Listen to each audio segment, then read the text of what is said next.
The three young Fraken moved through the tall grass like shadows, their sleek bodies low to the ground. Jiwoo led the way, his golden eyes scanning for movement. Behind him, Hyun followed with careful steps, while Da-eun brought up the rear, smaller than her brothers, but just as focused. This was their first hunt without adults watching over them. Pack leader Tae-min waited at the ship, trusting them to bring back food. Jiwoo felt proud and nervous at the same time. He wanted to prove himself worthy of the Bloodclaw pack. The planet Keshra 7 stretched out before them, wild and empty. Tall trees grew in strange patterns and the red sun made everything look orange. This world had been abandoned for 20 years ever since the humans vanished. Nobody knew where they went. One day they were here, the next day they were gone. No battles, no messages, just silence. There, Hyun whispered, pointing with his clawed hand toward a group of six-legged creatures drinking from a stream. They looked fat and slow, perfect prey for young hunters. Jiwoo crouched lower, ready to charge, but Da-eun grabbed his tail, stopping him. She pointed in a different direction, toward something partially hidden by vines and rust. It was a structure human-made, its metal walls collapsed inward. Forget the food, Jiwoo said, changing direction immediately. Let's see what the humans left behind. Hyun growled softly in disapproval but followed. They had heard stories about humans their whole lives. The prey species that built amazing things but couldn't fight. The weak ones who ran away from everything. Their elders spoke of humans with dismissal, sometimes with curiosity but never with respect. The building had been white once, but now rust and plants covered it. Part of the roof had fallen in, creating an opening. Jiwoo squeezed through first, dropping into darkness. The air inside smelled stale and strange, like metal and something sweet that hurt his nose. His eyes adjusted quickly to the dim light. The room was filled with objects the Vraken had no use for. Flat platforms that humans slept on instead of proper nests. Rectangular boxes that once held food, now empty and crushed. Strange pictures on the walls showing human faces, all of them small and weak-looking with no fangs or claws. They really were pathetic, Jiwoo said, poking at a broken chair. It fell apart under his touch. Then why did they survive so long? Da-eun asked quietly. She was looking at something on the wall. A map with human writing that none of them could read. They explored hundreds of worlds, built cities, created things we still don't understand. Lucky maybe, Hyun suggested, but he didn't sound convinced. Dae-eun moved toward the back of the room where debris had piled high. Something caught the fading sunlight coming through cracks in the wall, something smooth and curved, partially buried under broken metal panels. She pulled it free with both hands. It was heavy, solid, made from materials that hadn't degraded despite decades of abandonment. A helmet clearly designed for a human head. The surface was scarred with deep scratches and dents. Burns marked one side, but the front visor, dark and reflective, was still intact. A warrior's helmet, Jiwoo said, taking it from her. He turned it over in his hands, examining it closely. Inside, cushioned padding remained soft somehow, and complex electronics lined the interior. Humans had soldiers? Of course they had soldiers, Hyun said. Every species has soldiers. Even prey animals fight sometimes. Jiwoo lifted the helmet and placed it on his head. It was too large, designed for a different skull shape, and it tilted awkwardly to one side. His brothers laughed at the sight. But then something happened. The visor flickered to life with a soft blue glow. Symbols appeared across its surface, alien text that scrolled past too quickly to focus on. Numbers counted upward, then reset. A soft hum filled Jiwoo's ears, and suddenly he could see differently. The dark room became bright and clear. Outlines appeared around objects, highlighting edges and surfaces. When he looked at Hyun, a small box appeared next to his brother's head with strange markings. It still works, Jiwoo breathed, amazed. After all these years, human technology still works. He tapped the side of the helmet, trying to understand the controls. More symbols appeared. Some that looked almost like numbers he recognized, others completely foreign. One set of characters appeared repeatedly, and though he couldn't read them, they seemed important. They looked like this, Bagyujin. Let me try, Hyun said, reaching for the helmet. Jiwoo removed it carefully and passed it over. When Hyun put it on, the helmet seemed to reset itself, going dark for a moment before lighting up again. This time the symbols were different, arranged in new patterns. The helmet was responding to whoever wore it, adjusting itself somehow. Da-eun tried it next. When the visor activated for her, she gasped. "I can see everything," she whispered. It's showing me distances, temperatures. There are words appearing, but I don't understand them. She moved her head left and right, watching the display track her movements. Then she looked down at her own arm, and a red symbol flashed briefly before disappearing. That was strange, she said. What was? Jiwoo asked. Something red appeared for a moment, like a warning. They heard Taemin's voice crackle through their communication devices, asking about their location. Jiwoo made a quick decision. We're bringing something back, he transmitted. Something interesting. Taemin's response was sharp. Did you catch food? No, but we found something better. Human technology that still works. There was a long pause before Taemin responded. Be careful with human things. We don't understand them. Come back before dark. They wrapped the helmet in a piece of cloth Daewon found and made their way back toward their ship. Jiwoo carried it like a trophy, already imagining showing it to the other young hunters in their pack. A working piece of human equipment, a warrior's helmet, proof of his first successful hunt even if it wasn't for food. As they walked through the tall grass, none of them noticed the small light still blinking inside the helmet's padding. A tiny indicator, patient and persistent, continuing a task it had been programmed to complete 20 years ago. Waiting for the right conditions, monitoring, recording, remembering. The human who had worn this helmet had never taken it off, not until the very end. There was a reason for that. A very important reason, but the three young Vraken didn't know that yet. They only knew they had found something amazing, something that would make them famous among their pack. They hurried toward home as the red sun began to set, eager to show everyone their discovery. Behind them, the abandoned human outpost stood silent in the fading light, keeping its secrets for a little while longer. The blood-clawed den ship orbited Keshra 7 like a sleeping predator, its dark hull blending with the stars. Inside, the three young hunters presented their discovery to Matriarch Bo-Ra, leader of their pack and the most respected warrior aboard. She examined the helmet with sharp eyes, turning it over in her clawed hands. The scars and burns on its surface told stories of combat, of survival. Humans made this for war, she said finally. I didn't think they had the courage for real fighting. It still works, Matriarch, Jiwoo said eagerly. The systems activate when someone puts it on. It shows information, tracks movement, does things we don't fully understand. Elder June shuffled forward, his ancient body bent with age, but his mind still sharp. He was the keeper of memories for their pack, the one who remembered history that others forgot. He took the helmet gently and peered inside. There's writing here, he said, pointing to characters etched into the metal inside the helmet. Human language. 2 different types.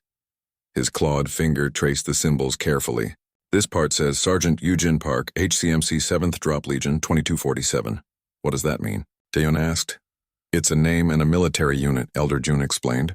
This helmet belonged to a specific human soldier. They marked their equipment with identification, just like we mark our weapons with our pack symbols. So this Eugene Park was a warrior, Hyun said thoughtfully. A real warrior, not just a worker or explorer. Matriarch Bo-Ra's expression changed slightly, showing something that might have been respect. Interesting. Perhaps some humans had honor after all. She handed the helmet back to Jiwoo. Keep it, show the other young ones. Let them see that even prey species can have warriors. Word spread quickly through the den ship. The human helmet became famous among the young hunters. They gathered around Jiwoo, Hyun, and Daewon, wanting to see it, touch it, try it on. At first, the 3 friends shared it freely, letting others experience the strange human technology. Each person who wore the helmet saw something different. The display adjusted itself, showing symbols and numbers that changed based on who was looking. Some saw outlines around objects. Others saw distance measurements. One young hunter saw what looked like tactical markers, highlighting potential threats and safe positions. The helmet became a game, a challenge. Young Vraken took turns wearing it, competing to see who could activate the most features or understand the most symbols. They wore it during training exercises, discovering that it somehow made them better fighters. The display predicted movements, highlighted weak points, gave warnings about attacks they couldn't normally see coming.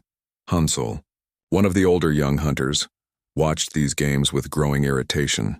He was larger than Jiwoo, stronger with more victories in dominance challenges. He didn't like seeing the 3 younger hunters getting so much attention. Playing with toys, he sneered one day, loud enough for everyone to hear. Real warriors don't need human technology to fight. We have claws. We have fangs. We have instinct. Jiwoo's fur bristled at the insult. This isn't a toy. It's military equipment from a soldier who saw real combat. A human soldier, HelmetTookTurnsWearingtthen said mockingly. A weak little human who probably ran from every real fight. Give me that helmet. I'll show you it's worthless. The challenge was clear. Jiwoo could refuse, but that would make him look weak in front of the entire pack. He could accept, but HelmetTookTurnsWearingtthen was bigger and more experienced. Either choice had risks, I'll fight you, Jiwoo said quietly. But I keep the helmet on, HelmetTookTurnsWearingtthen laughed. Even better. When I beat you, everyone will see that human technology means nothing against Vraken's strength. They moved to the training area, a large open space where young hunters practiced combat.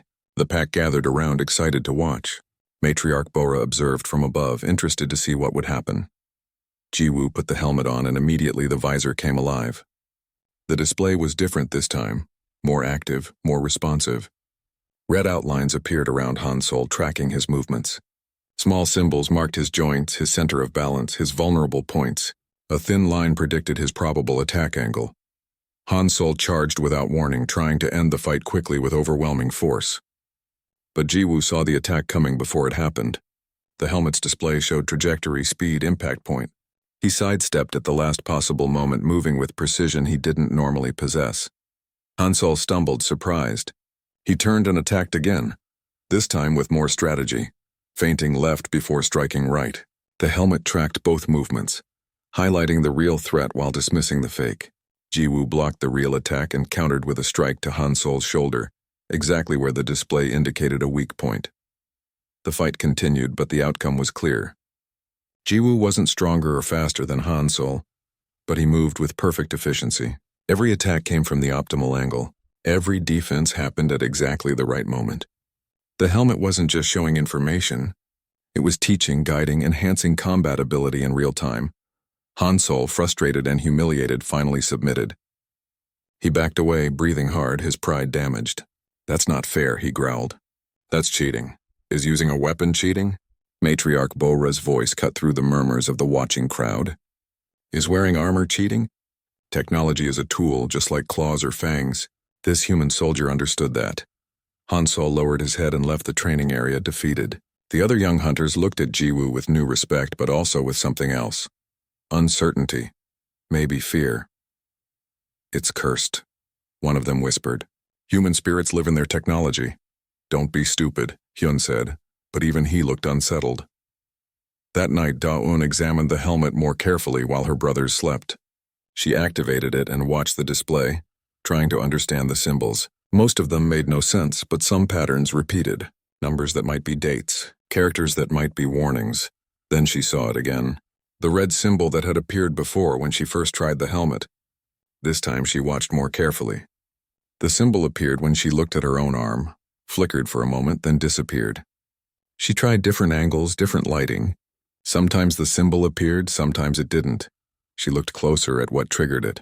The symbol appeared most often when she looked at her bare skin. Less often when she looked at her clothing. Almost never when she looked at objects or walls.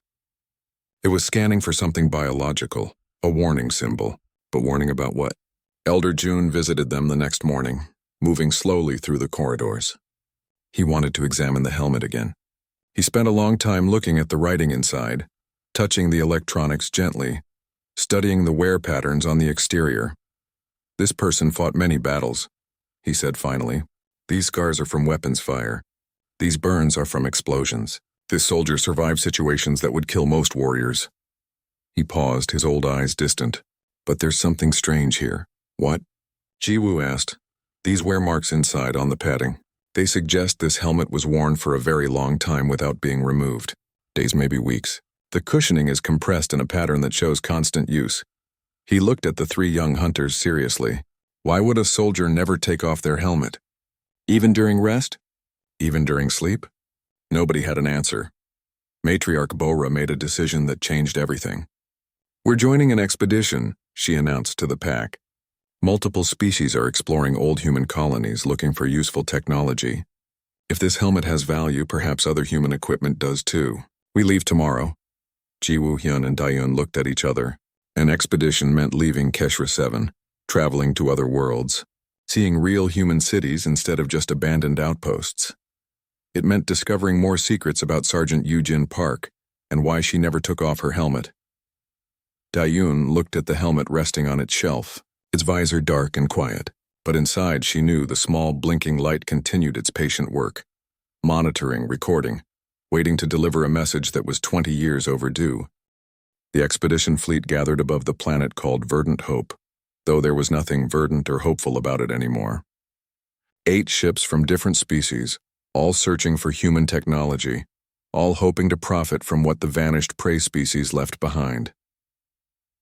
The Bloodclaw Den ship was the smallest vessel present. Matriarch Bo-Ra negotiated their participation carefully, ensuring her pack would share in any discoveries.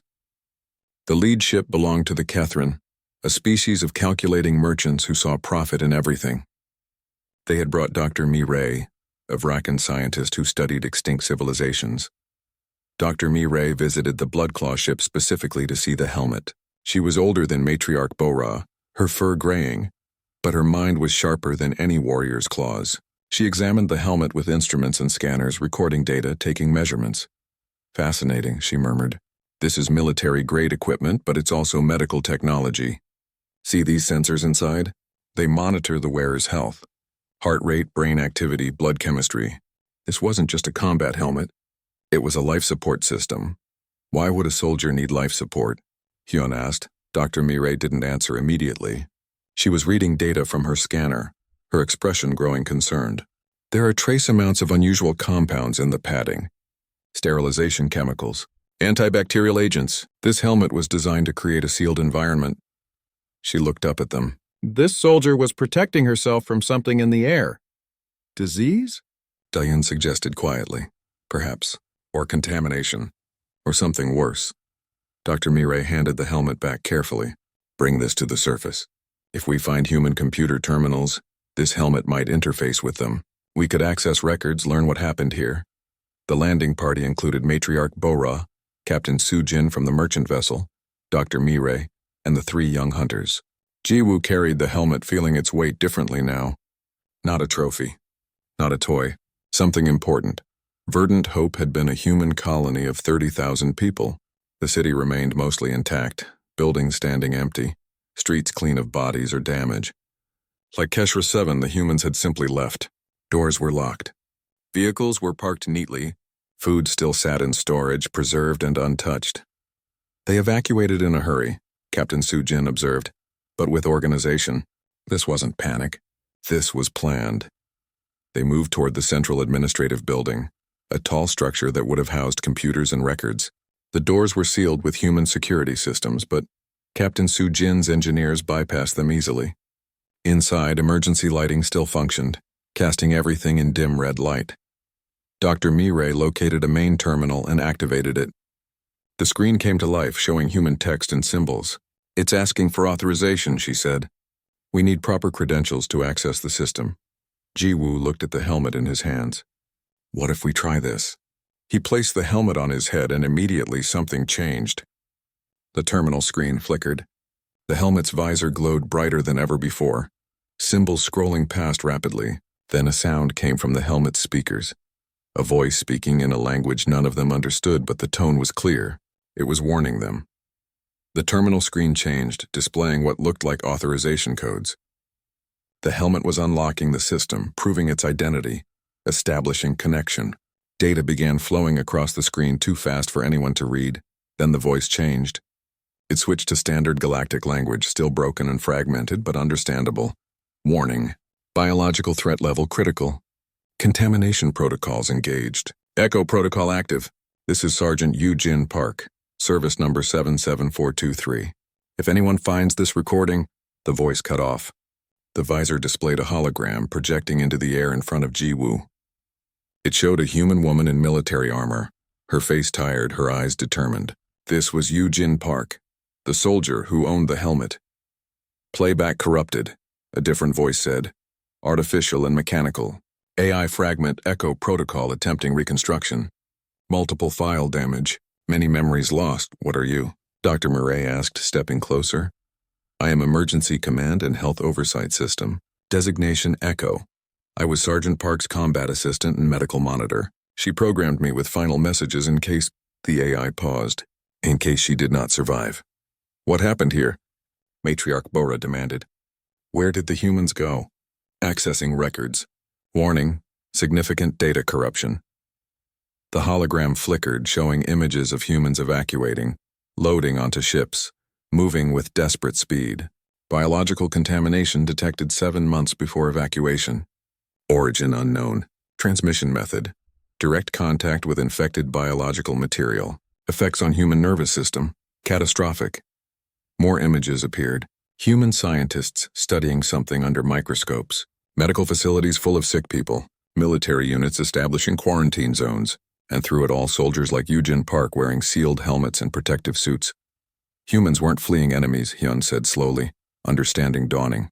They were fleeing a disease. Pathogen designation HX7, the AI continued. Affects all known sentient species. Spreads through biological contact. Humans discovered we were carriers. We could spread the disease to other species without knowing. Galactic Council was notified. Humans chose voluntary exile to prevent pandemic. The room fell silent. Every person there understood the implications. Humans hadn't been weak. They hadn't run from fights they couldn't win. They had discovered they were dangerous to everyone else, and had removed themselves from the galaxy to protect species they had never even met. Show us more, Dr. Mirai said quietly. Show us everything you can. The AI displayed fragment after fragment of corrupted memories. Eugene Park's logs recorded during the evacuation. She had been a combat medic, responsible for treating injured soldiers and civilians. She had worked in contaminated zones, places where the disease had already spread, helping people who had no hope of survival. One log showed her standing in a medical tent, surrounded by sick humans. Day 47 in the helmet, her voice said. Haven't removed it once. Can't risk it. Every breath outside this seal could spread contamination. Command says we're holding this position for 6 more days, then falling back to the final evacuation point. Another fragment showed a battle, not against other species, but against infected humans who had lost their minds to the disease.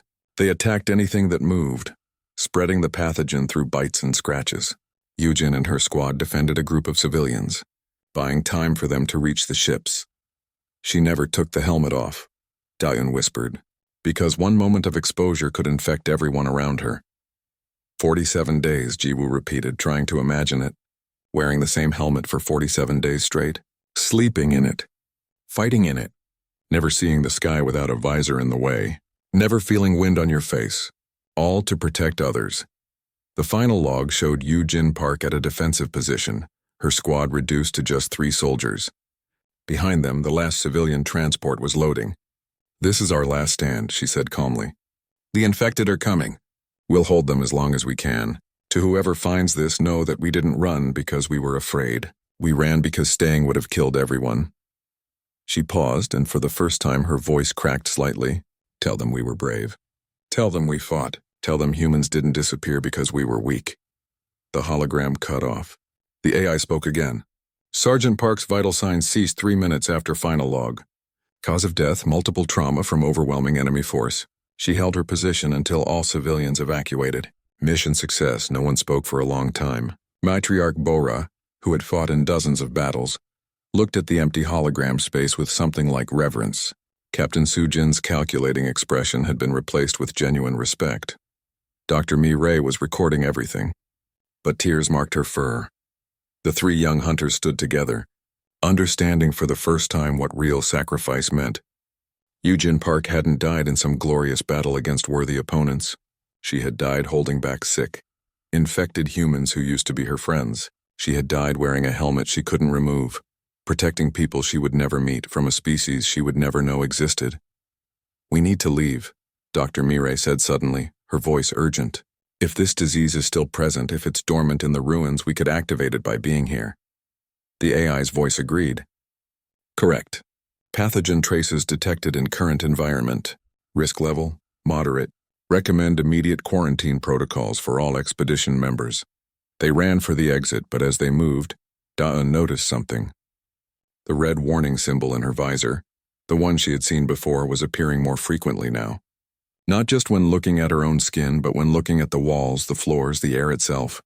The helmet was detecting something invisible, something dangerous, and they had all been exposed. The emergency meeting aboard Captain Sujin's ship was tense.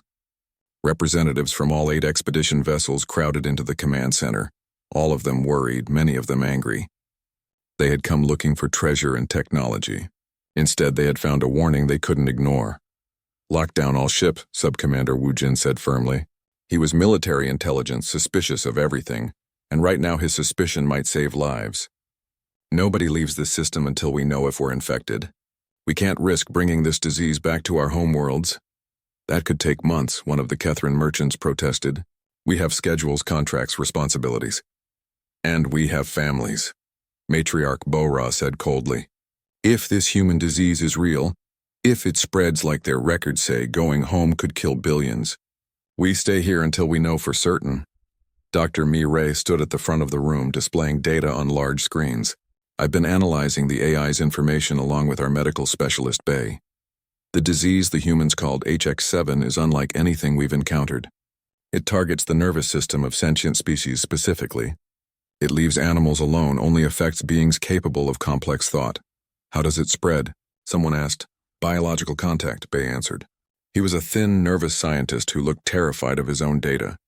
Skin-to-skin touch, shared air in close quarters, any exchange of biological material. For most species, it spreads through pheromones, the chemical signals we use to communicate and bond. That caused shocked silence. Nearly every species in the galaxy used pheromones in some way. It was how packs recognized each other, how families bonded, how friends showed trust. The disease had evolved to exploit the very thing that made them social creatures. Humans were lucky, Dr. Mi-Ray continued. They don't rely on pheromones like we do. They use verbal language and visual cues primarily. That gave them more time to react, more ability to isolate and contain, but even they couldn't stop it completely. "Show us what it does," Wu Jin demanded. "We need to know what we're facing." Dr. Mi-Ray hesitated, then displayed recovered footage from human medical facilities. The images were disturbing.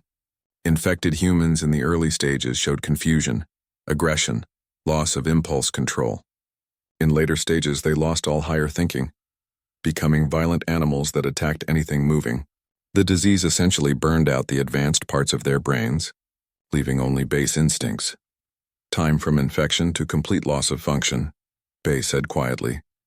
"Approximately 14 days for humans. Faster for some species, slower for others. But the end result is always the same." "You said the humans found a vaccine," Captain Sujin said, looking at the 3 young Vraken who had brought the helmet. The AI mentioned research. Ji-Woo nodded. "Yujin Park was working on it." "The helmet contains her research data, but the AI said much of it is corrupted." "We need that data," Dr. Mi-Ray said urgently. "If there's even a chance of reconstructing a vaccine, we have to try. Bay and I can work with the helmet's AI, but we need full cooperation from everyone here." The vote was unanimous. All ships would remain in quarantine. All personnel would submit to medical monitoring, and they would give Dr. Mi-Ray everything she needed to access the helmet's secrets.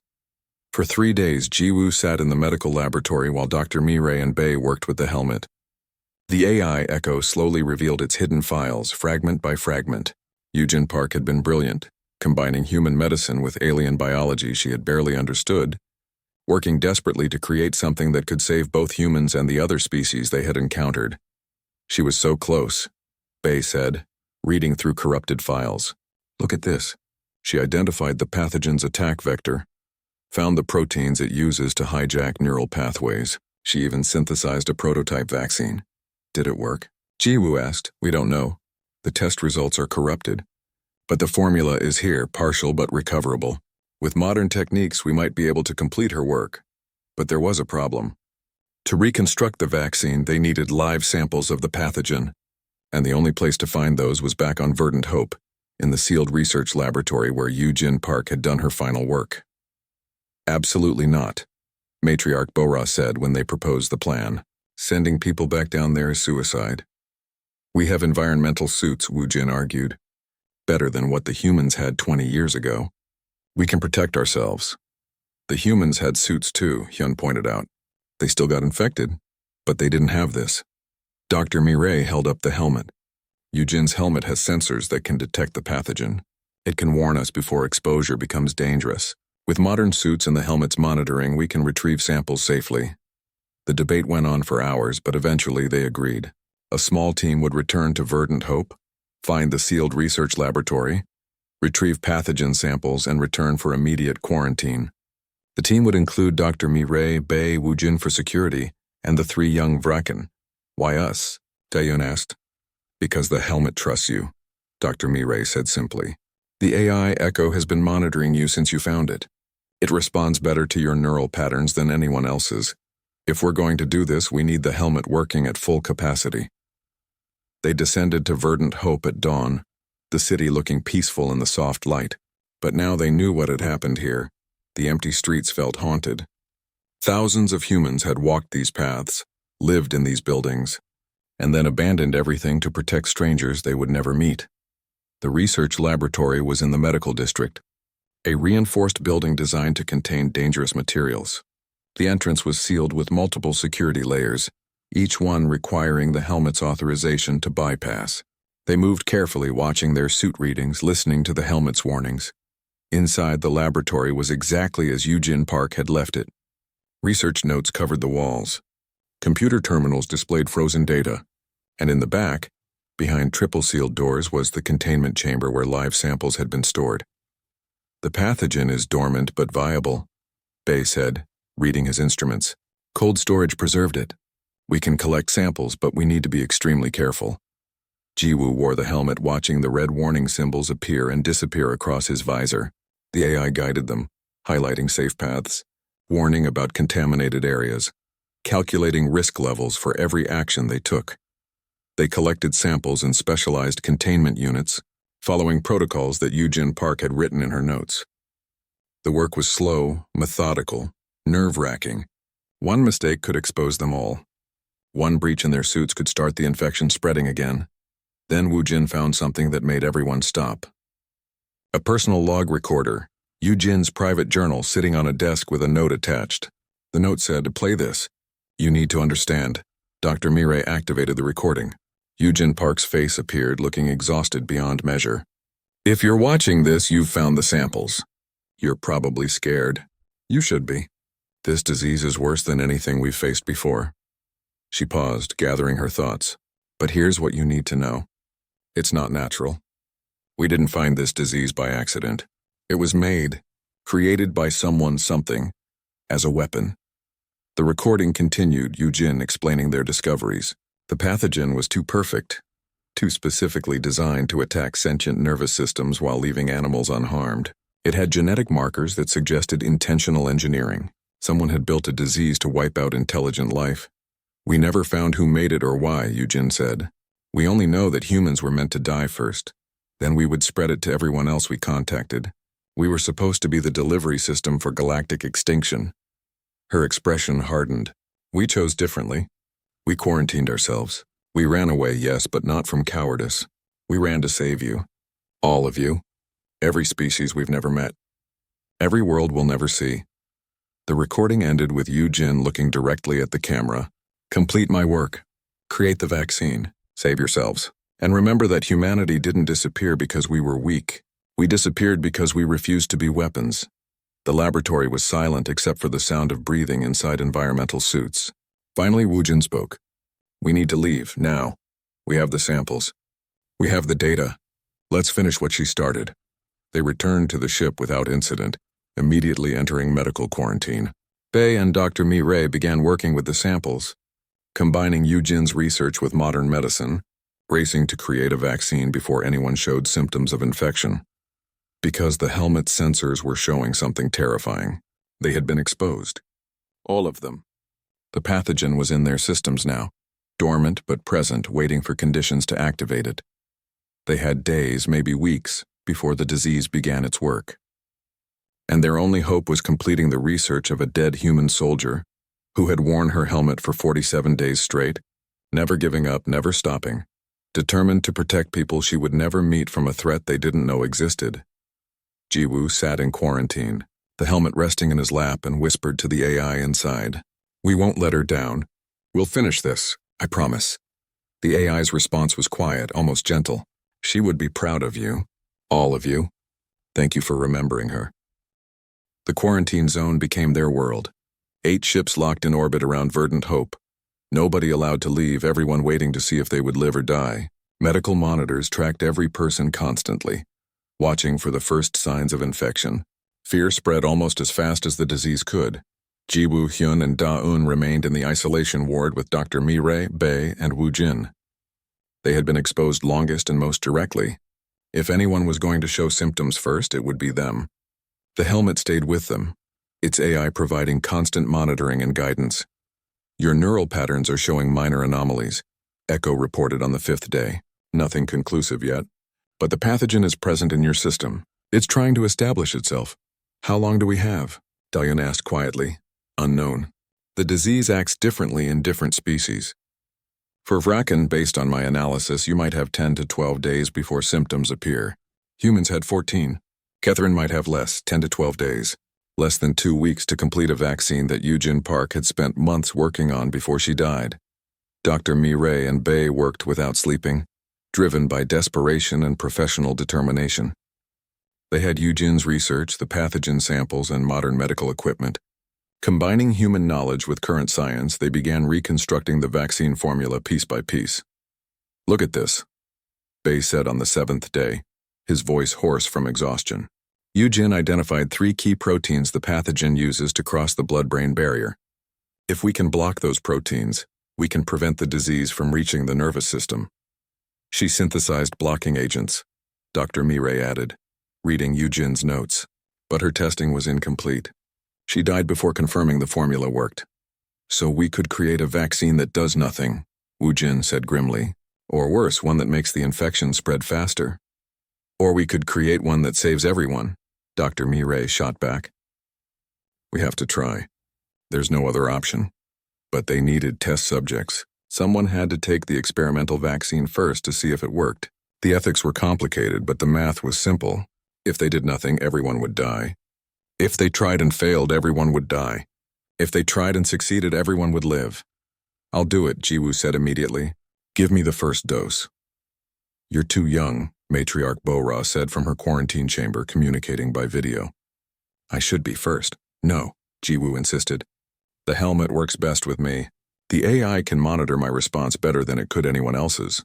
If something goes wrong, Echo can record data that might help the next attempt. Nobody wanted to admit he was right, but he was. The helmet had bonded with Jiwoo more than anyone else, the AI responding to his neural patterns with unusual clarity. If they were going to test an experimental vaccine, doing it while wearing the helmet gave them the best chance of learning something useful, even if the test subject died. Dr. Mi-rae prepared the injection with shaking hands. This is it. Eugene's formula, completed with our best understanding of current medicine. It should work. In theory. Theory is better than nothing, Jiwoo said, trying to sound brave. Daeun grabbed his hand. If you die, I'm going to be very angry with you. Then I'll make sure to survive. He smiled at her, then at Hyun, who looked terrified but proud. The injection was quick. A sharp pain in his arm, then nothing. Jiwoo put the helmet on, and Echo began monitoring his body's response in real time. Vaccine entering bloodstream, the AI reported. Immune response activating. Antibodies forming. Targeting pathogen proteins as designed. The first hour passed without incident. Then the second. By the 4th hour, Jiwoo's fever spiked dramatically. His body was fighting something, either the disease or the cure, nobody could tell which. Neural activity increasing, Echo said, a note of concern in its artificial voice. The pathogen is responding to the vaccine. It's trying to adapt. That's normal, Bae said, watching his monitors. The vaccine forces the pathogen to reveal itself. The immune system learns to recognize it, attacks it, destroys it. The process is violent but necessary. Jiwoo felt like he was burning from inside. His head pounded, his vision blurred. For a terrifying moment, he felt his thoughts become confused, aggressive, and he understood what Eugene Park must have felt watching her patients lose their minds to the disease. But then, slowly, the fever began to drop. His thoughts cleared. The pain in his head faded to a dull ache. Pathogen levels decreasing, Echo announced. Antibodies successful. Neural tissue protected. Vaccine is working. The medical ward erupted in controlled celebration. Dr. Mi-rae actually hugged Bae. something Vraken almost never did outside their own packs. Wu Jin allowed himself a small smile. And the three young hunters held each other, relieved beyond words. They had done it. They had completed Yujin Park's work. The vaccine was produced in quantity and distributed throughout the quarantine fleet. One by one, every person exposed to the pathogen received the injection. One by one they recovered, their immune systems learning to fight the disease that had driven humanity into exile.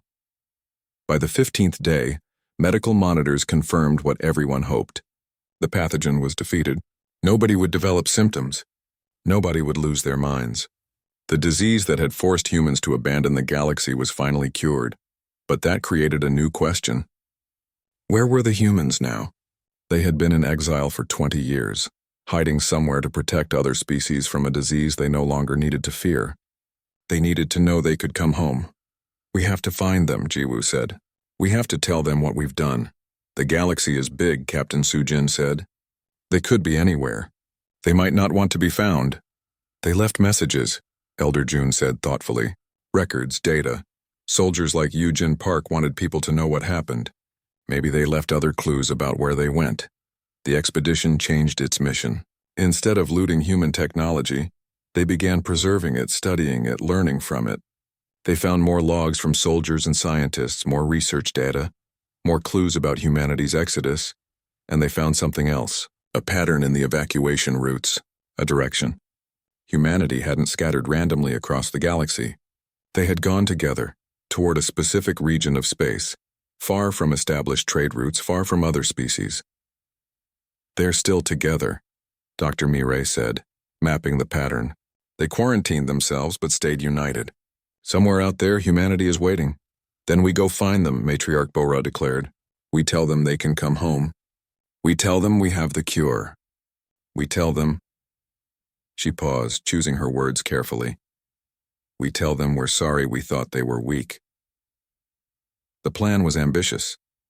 A new expedition, properly funded and supported by multiple governments, would follow humanity's trail. They would search the outer regions, find the human fleet, deliver the vaccine formula, and invite them back to the galactic community. But before they left, Matriarch Bora made one more decision. She commissioned a monument to be built on Verdant Hope, in the central plaza where thousands of humans had said goodbye to their world. The monument was simple, but powerful. At its center, preserved in a protective case, was Yujin Park's helmet. Around it, carved in stone in multiple languages, was the story of what she had done, how she had fought, how she had researched, how she had died protecting others. And at the base of the monument, in both Vraken script and human Korean, was a message. Sergeant Yujin Park never took off her helmet so that others could breathe freely.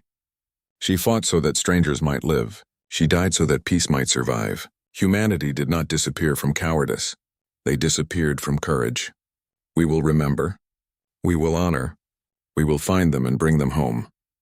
The three young Vraken stood before the monument on the day of its dedication. Jiwoo thought about the first time he put on that helmet, thinking it was just a trophy from a weak species. How wrong he had been, how much he had learned. Do you think we'll find them? Taeyoon asked. We have to, Jiwoo said. We owe them that much. What will we say when we do? Hyun wondered. Jiwoo thought about Yujin Park, alone in her sealed helmet for 47 days, fighting until her last breath for people she would never meet. He thought about the strength it took to choose exile instead of spreading death. He thought about the courage required to run away when everything in your nature told you to stand and fight. We'll say thank you, he said finally. Thank you for being stronger than we knew. Thank you for protecting us when we didn't protect you. Thank you for showing us what real courage looks like. The AI in the helmet, Echo, had been quiet during the ceremony, but now it spoke one final time, its voice carrying the last words Yujin Park had programmed into it. Tell them we were brave, it said softly, repeating Yujin's final request. Tell them we fought. Tell them humans didn't disappear because we were weak. We will, Jiwoo promised, touching the protective case gently. Everyone will know. We'll make sure of it. The expedition to find humanity launched 3 months later. 8 ships' data, and the story of Sergeant Yujin Park, and they carried something else. In the lead ship, in a place of honor, was a perfect replica of the helmet.